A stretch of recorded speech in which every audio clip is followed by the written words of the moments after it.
Assalamualaikum warahmatullahi wabarakatuh. Teman-teman, ketemu lagi dengan aku Neni Hermawati. Nah, di video kali ini aku mau ngejawab pertanyaan dari Kak Deviana ya, yang nanya via DM Instagram. Nah, jadi buat teman-teman juga yang punya pertanyaan seputar statistika, seputar perkuliahan statistika, boleh banget sharing melalui Instagram ke Instagram Neni_Hermawati ya teman-teman. Oke, kita langsung aja masuk ke pertanyaan dari Kak Deviana. Assalamualaikum Kak, Assalamualaikum warahmatullahi wabarakatuh. Kak, saya Deviana, maba statistika katanya. Oke, pertanyaannya adalah, Kak, cara belajar biar cepat paham gimana ya Kak, katanya. Oke, nah di video kali ini kita akan bahas tips dan trik bagaimana belajar di jurusan statistika biar cepat paham gitu ya.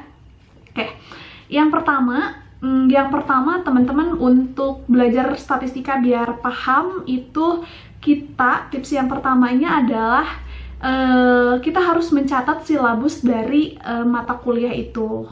Kita di pertemuan pertama itu pasti bakal diberitahu sama dosennya, ini loh silabusnya gitu. Jadi kita bakal dijelaskan pertemuan satunya apa, pertemuannya 2 apa, pertemuan 3 dan seterusnya apa. Kemudian biasanya juga dijelaskan dijelaskan persentase untuk penilaian dan lain-lain. Nah, itu penting banget buat kita catat biar kita tahu alur perkuliahan kita itu dari pertemuan 1 sampai pertemuan 7 ya, karena satu semester, karena setengah semester itu 7 pertemuan biasanya. Jadi nanti kita akan dikasih tahu per tengah semester biasanya, atau per 14 semester biasanya, tergantung dosennya.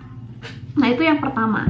Yang kedua, teman-teman, ini yang paling penting sih, yang harus teman-teman coba itu adalah belajar sebelum perkuliahan dimulai, atau belajar sebelum masuk kelas ya, sebelum kelasnya dimulai. Nah, ini tuh aku kemarin sempat nanya ke beberapa mahasiswa yang menurut aku kemampuan statistikanya bisa dibilang bagus gitu ya.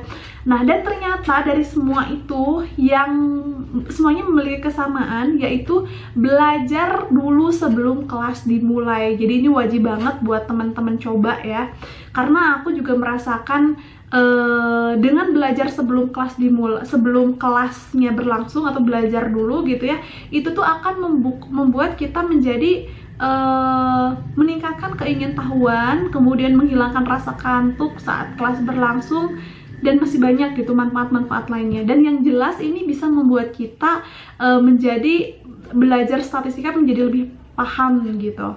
Nah, oke, jadi belajar statistika di awal itu sebenarnya ada dua tipe yang bisa teman-teman pakai ya. Yang pertama ada tipe teman-teman belajar detail. Yang kedua bisa teman-teman hanya screening. Kalau belajar detail tuh lebih kayak belajar, teman-teman pelajarin step by stepnya gitu ya. Step by stepnya teman-teman pelajari. Nah, nanti kalau misalkan ada yang nggak paham, teman-teman tandai gitu ya, tandai dan bikin nanti kayak semacam note, nanti ini yang mau ditanyakan, ini yang mau ditanyakan, ini yang mau ditanyakan. Pokoknya jadi intinya kalau kita mau melakukan hal yang pertama ini, yaitu belajar mendetail sebelum kelas dimulai, nanti ketika perkuliahan berlangsung itu kita hanya perlu konfirmasi aja, betul nggak ya ilmu yang saya tangkap berdasarkan apa yang saya baca itu seperti yang dimaksudkan dosen tersebut gitu. Jadi kayak mengkonfirmasi apa yang sudah ada di otak kita gitu ya, kalau cara yang pertama. Tapi teman-teman kalau misalkan nggak memungkinkan untuk belajar mendetail, karena jujur aja kalau belajar mendetail kita akan butuh waktu lebih banyak gitu. Jadi biasanya ini dilakukan buat orang-orang yang kalau sebelum kelasnya itu lagi santai gitu kan, ini bisa. Tapi kalau memang situasi dan kondisinya nggak memungkinkan, teman-teman bisa belajarnya itu sistem screening. Jadi screening tuh kayak baca tapi oh iya. Jadi secara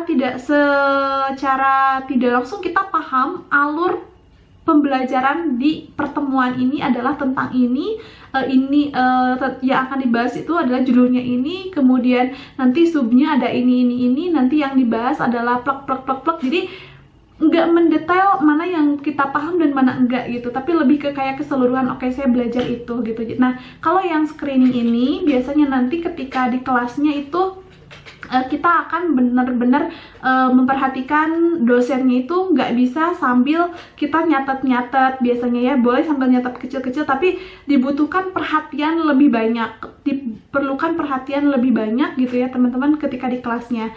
Nggak bisa kita sambil nyatet panjang-panjang, paling nyatet pun nyatet ya dikit-dikit aja gitu ya, nyatet dikit-dikit.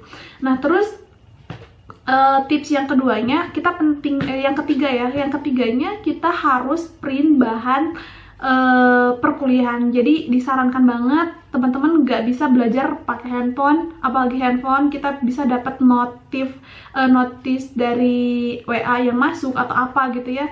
Jadi itu akan membuyarkan. Jadi sebisa mungkin kita print bahan perkuliahannya, selain karena itu akan membuat mata kita bekerja lebih cepat, otak kita bekerja lebih cepat, juga itu bisa kita coret-coret untuk tambahkan not-not kecil gitu ya.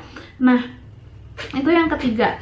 Dan yang keempat adalah ini, perhatian di kelas itu hanya fokus pada dosen atau hanya fokus pada pengajar saja, tidak fokus pada yang lain. Jadi handphone sekali lagi disimpan saat kuliah berlangsung, dimatikan atau di silent udah pasti ya, apalagi kalau lagi offline. Kalau lagi online tuh kan ini handphone tuh benar-benar benar-benar bisa dibilang pengaruh terbesar yang bisa membuyarkan konsentrasi. Jadi disimpan dulu handphonenya selama perkuliahan berlangsung, jangan pegang handphone ya.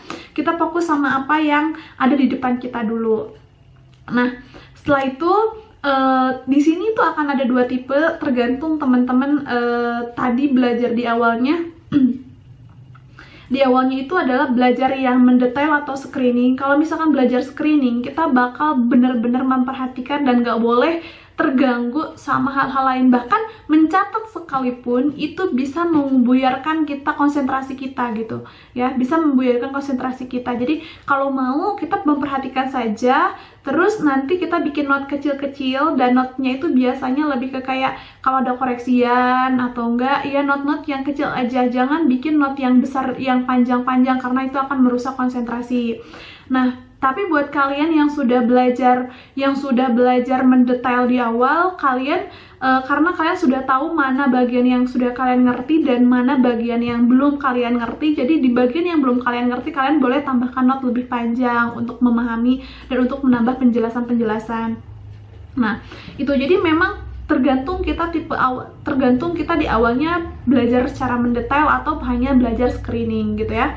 Nah terus ini ada itu adalah sebelum kuliah, saat kuliah, dan juga setelah kuliahnya. Kalau misalkan kalian di awal sebelum kuliahnya belajar mendetail, nah setelah perkuliahannya kalau menurut aku kalian nggak mesti harus bikin not lagi ya, karena kalian sudah cukup tahu yang nggak kalian pahami gitu ya. Jadi not kalian tuh biasanya kalau belajar mendetail tuh not saat perkuliahan kalian itu lebih banyak, dan kalian bisa lebih mengeksplor, menjelaskan di not yang di bukan buku catatan ya, di bahan perkuliahan itu. Beda dengan kalian yang sebelumnya itu adalah screening ya, sebelum perkuliahannya screening, saat kuliah kalian akan terfokus sama penjelasan dosen, jadi di bukunya itu hanya akan ada sedikit not. Nah sehingga setelah perkuliahan selesai itu kalian wajib banget ya, buat orang yang tipe kedua ini, kalian harus banget membuat ulang not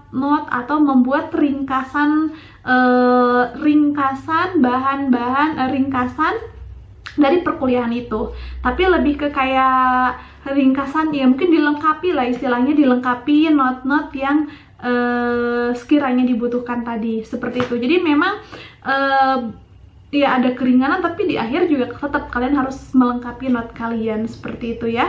Terus tips yang keempat adalah kalian nyicil untuk bahan ujian. Jadi buat ujian jangan sampai kalian baru print saat mau ujian, jangan sampai kalian baru belajar saat ujian. Jadi mulai nyicil, habis pertemuan kalian review gitu ya, ngerjain beberapa soal kayak gitu. Nah terus tips yang berikutnya, kalau saran dari aku, kalau misalkan ada tugas, itu langsung dikerjakan di hari itu juga. Jangan nunggu sampai kalian tidur ya. Jadi karena di saat tidur, otak kalian istirahat, besok paginya udah fresh tuh, udah siap untuk diisi lagi. Jadi materi yang kemarin itu untuk mengingatnya kembali kalian perlu buka notes seperti itu. Jadi biar semua masih ada di dalam otak kita, tugas dikerjakan sebelum kita tidur ya. Jadi maksud sebelum tidur itu ya, kalau hari ini kuliah jam 8 pagi misalkan sampai jam 10, nah kalian kerjakan setelah kelas dari jam 10 sampai, kalau kalian tidurnya jam 10 malam, berarti dari jam 10 pagi sampai 10 malam itu waktu yang tepat untuk mengerjakan tugas. Jangan sampai kalian tidur besok pagi baru dikerjakan, itu sudah otak kalian sudah terrefresh ya, mungkin terrefresh terus sudah fresh kembali, sudah siap untuk diisi info-info di hari berikutnya, kayak gitu ya. Oke. Nah, itu sih yang paling penting. Jadi teman-teman, sekali lagi aku review ya sebelum ditutup videonya. Yang pertama, kita harus catat silabusnya ya. Yang pertama, catat silabus dari mata kuliah itu. Kemudian yang kedua, belajar dulu sebelum perkuliahan dimulai. Terserah kalian mau belajar mendetail atau kalian mau hanya sekedar screening, tidak apa-apa. Yang ketiga, kalian harus banget untuk print bahan perkuliahan. Yang keempat, fokus saat di kelas, jauhkan handphone dan yang lain-lainnya. Kemudian di kelas juga kalian bikin note ya. Yang kelimanya, kalian harus bikin note di kelasnya. Ya terserah kalian mau note-nya seperti apa, disesuaikan aja dengan pas sebelum kuliahnya kalian tipe yang mendetail atau hanya screening, jadi pas di kelas disesuaikan. Nah kemudian kalau misalkan kalian di kelas pas sebelum perkuliahannya itu kalian screening, berarti setelah perkuliahannya kalian harus lengkapin note kalian gitu ya. Nah kemudian yang selanjutnya, kerjakan tugas di hari itu juga, jangan sampai kebawa tidur ya, sampai terhalang tidur dulu. Dan yang terakhir, jangan lupa kita selalu berdoa ya sebelum belajar.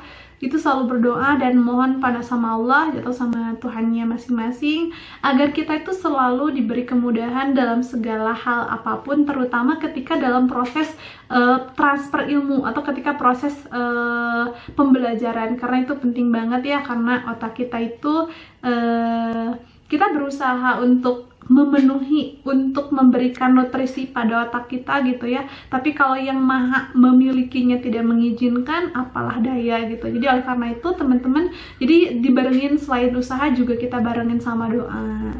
Oke teman-teman, terima kasih. Mungkin itu aja jawaban dari pertanyaan Kak Deviana. Mudah-mudahan ada manfaat buat teman-teman yang lain juga, dan mudah-mudahan bisa menjawab ya buat Kak Deviana. Oke, terima kasih. Sekian, wassalamualaikum warahmatullahi wabarakatuh.